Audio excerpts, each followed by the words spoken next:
Are you ready to spice up your parent-teacher conferences and make them as satisfying as a well-crafted sandwich? In today's video, you will learn how to master the art of conducting conferences using a technique that is simple and yet delicious, the sandwich method. So grab your aprons and get ready to whip up a recipe for success. Let's dive in.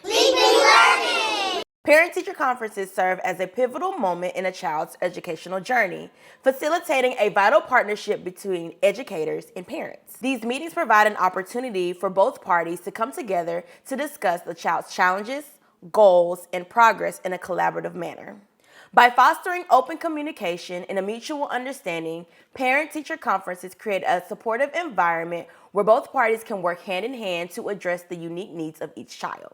Preparing for a parent-teacher conference involves gathering and organizing student records, setting clear goals, and anticipating the questions and concerns from parents. By having organized records, you can provide specific examples of a child's progress. Setting goals will help you keep the conversation focused, and anticipating questions will help you prepare for parents' concerns and be able to answer them proactively. Okay, so let's talk about creating a welcome environment for both in-person and virtual conferences. In-person meetings can be enhanced by setting a warm and inviting physical atmosphere, whether it's a classroom or a conference room. Making sure that it's clean, making sure that it's comfortable, and if you want to spend a few dollars, providing refreshments for your parents. On the other hand, for virtual conferences, you want to make sure that you are creating a conducive digital environment.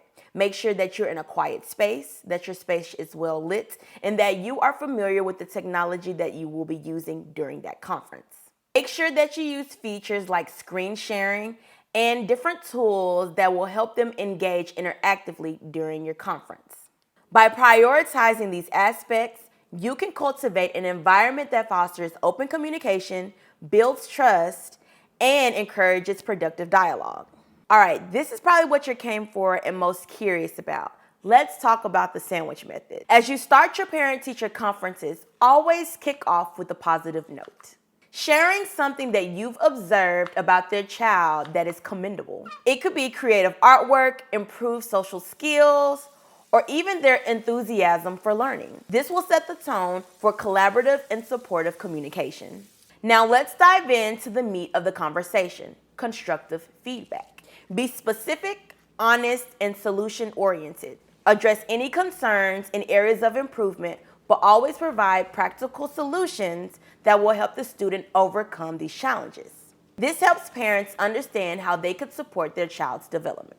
As you wrap up your conference, make sure to always end with another positive note. Highlight the child's strengths and accomplishments, reaffirming your belief in their potential. This leaves parents feeling motivated and empowered to work with you during the child's educational journey. There you have it. It's like layering delicious ingredients to make a sandwich.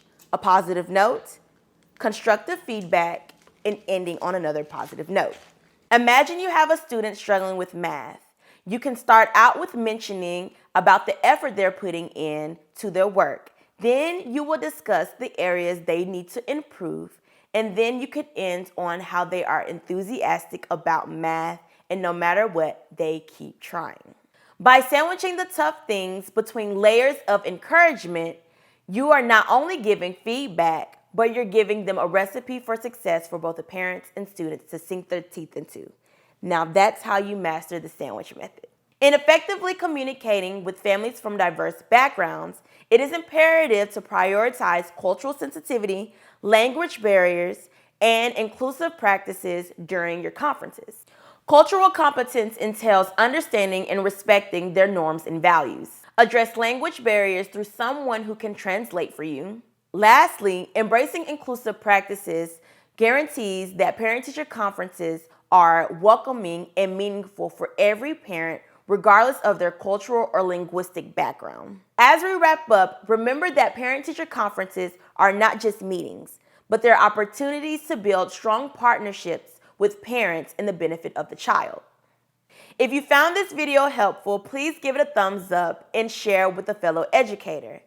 Also, go ahead and hit the subscribe button so that you can get more teaching tips from me. Until next time, I will see y'all later. Bye.